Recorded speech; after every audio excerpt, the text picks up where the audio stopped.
What if I told you Elon Musk's father has a perspective on America that's sparking outrage and raising uncomfortable questions about race, community, and opportunity? Elon Musk has lived in black neighborhoods, African cities, and European towns, and what he's noticed will challenge everything you thought you knew about how communities function. From why people leave certain neighborhoods to what makes some communities thrive, his observations are eye-opening, controversial, and impossible to ignore. Stay tuned, because what he says next might make you rethink the America we live in. The other day, I happened upon a video that immediately caught my attention. It featured Elon Musk, the father of Elon Musk. The dynamic between father and son has long been the subject of public fascination, and for good reason. They don't exactly see eye to eye, often having very different perspectives on life, business, and society. Despite these differences, however, there are intriguing parallels between the two men that are worth noting. For instance, both Earl and Elon have large families, suggesting a shared value in raising children and maintaining strong familial ties. There are also whispers, some more light-hearted than others, about their mutual attraction to younger women, a detail that adds another layer of curiosity to their relationship. But beyond the tabloid-style intrigue, what really drew attention in this video was the way Elon Musk discussed broader social issues, particularly those surrounding demographics and societal change. In the video, Elon Musk focused much of his commentary on a phenomenon that is projected to shape the United States over the next several decades, a major demographic shift that could fundamentally alter the country's social and cultural landscape. According to his remarks, for the first time in its history, the United States is expected to become a majority non-white nation within the next 20 years. This projection is based on long-term population trends, immigration patterns, and birth rate statistics, all of which indicate that the white population will no longer constitute the majority. For many, this is merely a demographic fact, an inevitable evolution of a diverse society. However, Earl framed the issue in a more alarming context, suggesting that such a shift could carry serious consequences for American society. He went so far as to compare the potential situation in the United States to South Africa, a country where a relatively small white population exists within a broader, predominantly black society. While South Africa has its own unique historical and social complexities, Earl used it as an illustrative example, implying that when a previously dominant population becomes a minority, it can lead to instability or decline. His commentary went beyond dry statistics or sociological theory. It carried a moral undertone, a warning about societal transformation and the perceived risks that come with it. This is where his remarks became highly controversial. Perhaps the most provocative statement he made was his comment about going back to the jungle. While he did not directly insult any specific racial group, the phrasing was inflammatory enough to spark immediate debate. Critics were quick to label the remark as offensive or even racist, arguing that it reinforced harmful stereotypes and ignored the achievements and contributions of people of color. Others, however, pointed out that his intentions seemed less about demeaning any group and more about voicing concerns about social cohesion, infrastructure, and governance. The nuance of this distinction was lost on many, fueling a heated discussion that spread quickly across social media and news outlets. Interestingly, the reaction among viewers was telling in its own right. Some individuals, particularly those with financial means or mobility, responded to Elon Musk's commentary by actively seeking out predominantly white communities to live in. This behavior highlights a practical, if striking, response to demographic change. When people perceive that the systems, governance, or social structures in their current communities are not functioning optimally, they often seek alternatives where they feel more secure or where life seems more predictable. Earl himself acknowledged regional differences within the United States that further complicate the conversation. For example, the East Coast tends to have stronger economic pockets, wealthier communities, and more established infrastructure, while the South has a higher concentration of black communities and different socioeconomic dynamics. These variations, he suggested, influence how individuals and families respond to changing demographics. Beyond just the statistics and policy implications, the discussion opened a window into broader social, cultural, and economic anxieties. For many people, demographic shifts are not simply numbers on a chart. They touch on questions of identity, opportunity, and community. The fear of decline, real or perceived, can influence everything from housing decisions to education choices, from career planning to social relationships. Elon Musk's video, controversial as it was, served as a catalyst for a much-needed conversation about these issues, forcing viewers to confront uncomfortable truths, evaluate their assumptions, and reflect on the ways in which communities evolve over time. The conversation also underscores the tension between free speech and social responsibility. While some criticized Elon Musk for being insensitive or provocative, others defended his right to speak candidly about trends that many people observe in private but rarely discuss publicly. His remarks illustrate the complex interplay between individual perception and collective reality. Demographic change is a fact, yet how it is interpreted and acted upon is deeply subjective, shaped by personal experience, social context, and cultural values. Ultimately, the video was more than just a father commenting on demographic statistics. It was a lens through which to examine the anxieties and aspirations of a rapidly changing society. It raised questions about the future of American communities, the stability of social institutions, and the ways in which people navigate environments that no longer resemble the ones they grew up in. While some viewers walked away offended, others found in his words a reflection of their own concerns about opportunity, safety, and quality of life. Either way, the discussion sparked by Elon Musk highlights how demographic shifts are not abstract. They are intimately tied to the lived experiences, decisions, and perceptions of everyday people. In conclusion, Elon Musk's video offers a thought-provoking, albeit controversial, perspective on demographic change in the United States. It blends personal observation, historical comparison, and social commentary in a way that challenges viewers to think critically about the future of their communities. Whether one agrees with his assessments or not, the conversation he sparked underscores the profound social, cultural, and economic implications of a country on the brink of becoming majority non-white, making it a topic that is likely to remain relevant and debated for decades to come. African Americans, he suggests, are incredibly talented, yet many strive to distance themselves from predominantly black communities. Reflecting on his own upbringing, he recalls his mother advising him to leave neighborhoods like Del Paso Heights to avoid being held back, urging him to seek out white communities for safety, better schools, and more opportunities. He describes this mindset as a common lesson passed down in some families, that being around white people can provide stability and advantages that black neighborhoods often cannot. Yet, this creates tension when broader societal discussions arise. People may advocate for black leadership and equality in principle, but feel uneasy about living in fully black-run environments. Speaking candidly, he shares his personal experiences living in diverse settings.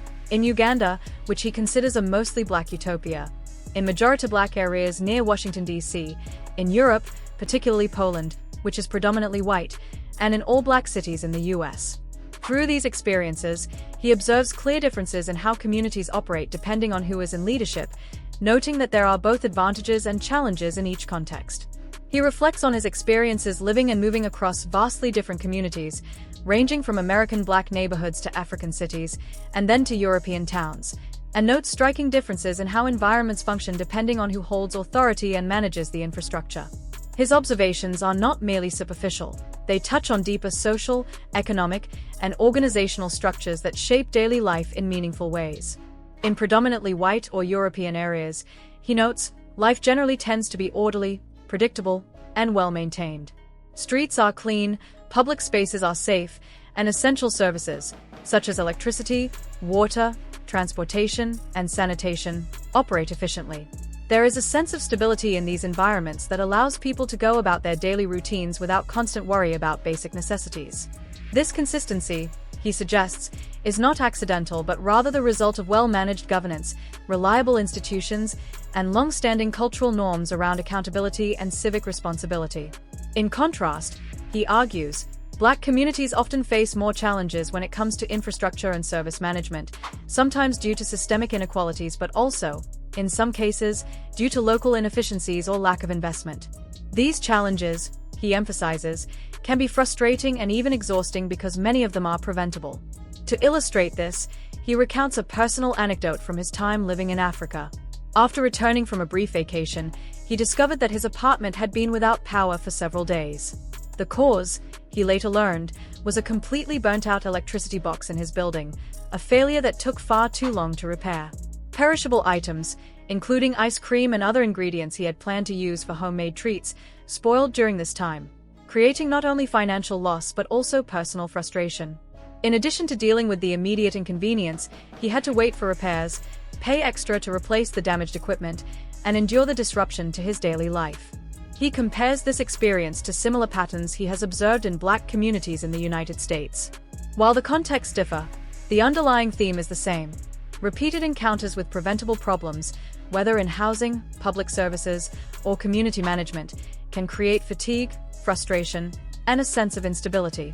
He notes that even basic expectations, reliable electricity, safe streets, functioning plumbing, sometimes require extraordinary effort or patience to secure. This, he argues, contributes to why some individuals within these communities actively seek alternative environments where systems function more efficiently and life feels more predictable. The contrast, in his eyes, is stark. In white-run or predominantly white communities, problems tend to be resolved quickly, services are reliable, and people experience a general sense of ease and security. These experiences, he suggests, are not trivial. They shape behaviors, choices, and even aspirations. People gravitate toward environments where infrastructure works because it reduces uncertainty, allows them to focus on personal and professional growth, and provides a sense of safety for themselves and their families. It is not merely a preference. It is a rational response to observable patterns of governance and service delivery. In his reflections, he points out that this is one reason why some individuals with the means to do so actively relocate to predominantly white neighborhoods. The reliability of public services, the predictability of daily life, and the overall efficiency of systems create tangible benefits that are difficult to ignore. He also emphasizes that these observations are rooted in lived experience rather than theoretical speculation.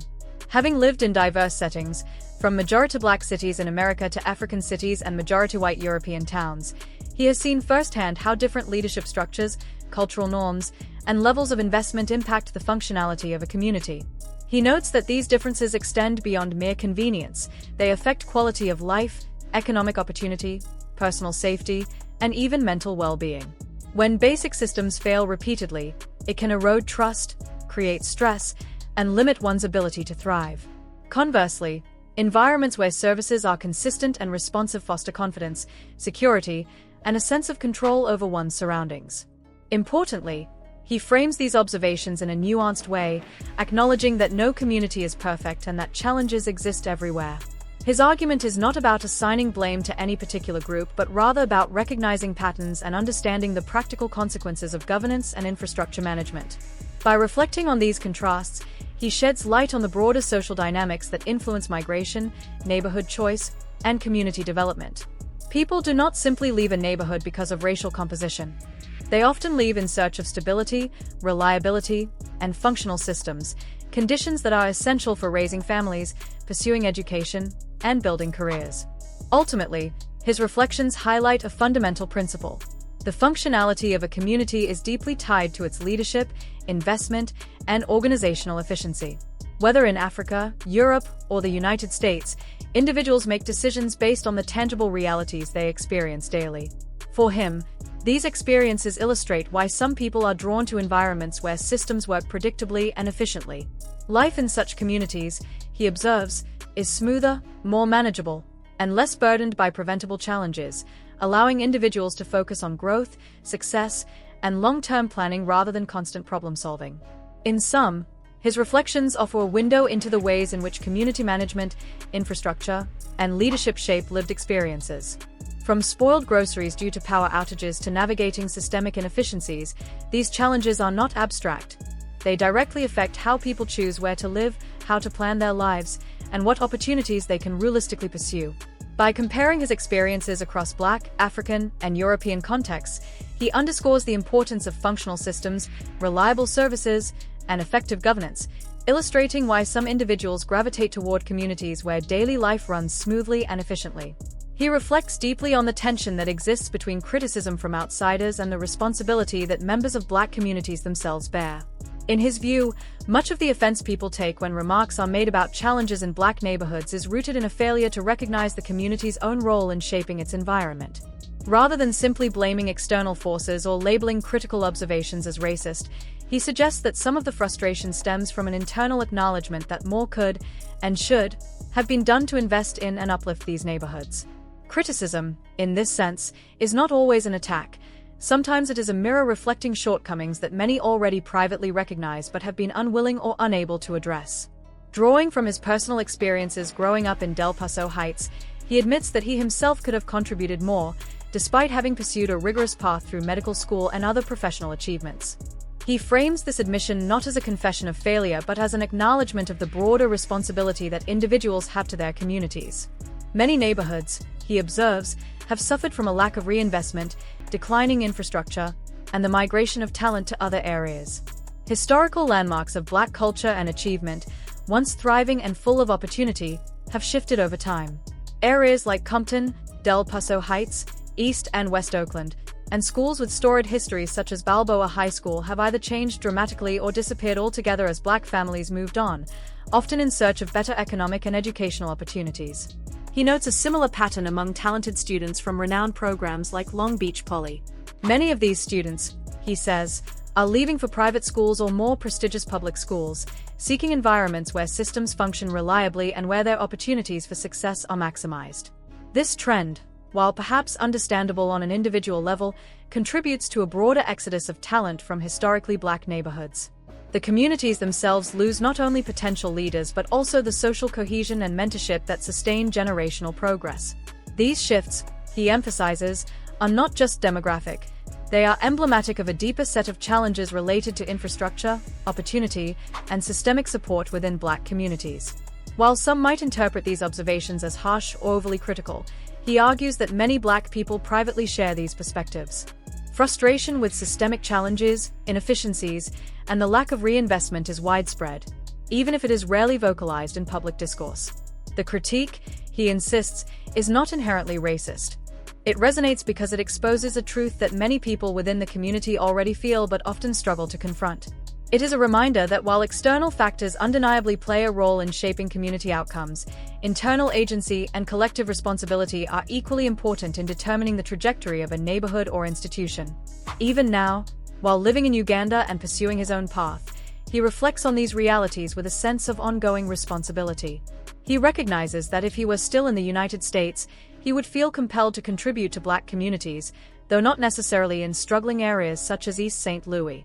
Instead, his focus would likely be on leveraging resources, knowledge, and influence in ways that provide meaningful support while fostering sustainability and opportunity.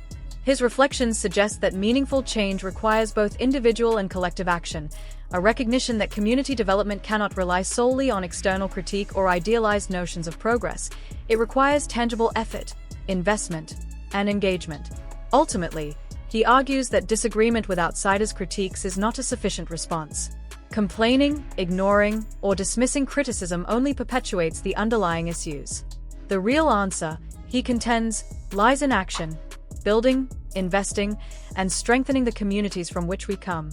This includes mentoring younger generations, supporting local institutions, creating pathways for economic opportunity, and fostering environments where talent can thrive without the need to migrate elsewhere.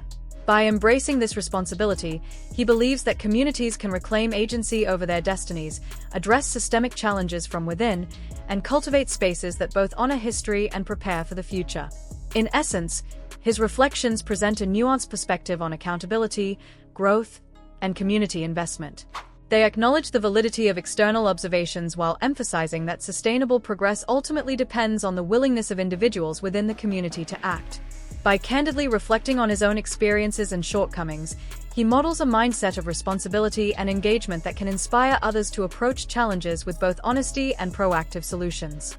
The broader message is clear: change is possible, but it requires an honest assessment of what has been neglected, coupled with a commitment to deliberate, sustained action. He closes by emphasizing the tension between accusations of racism and the truths people quietly acknowledge. Using examples like London, which many feel is no longer predominantly white, he points out that property values and cultural shifts cause concern for some.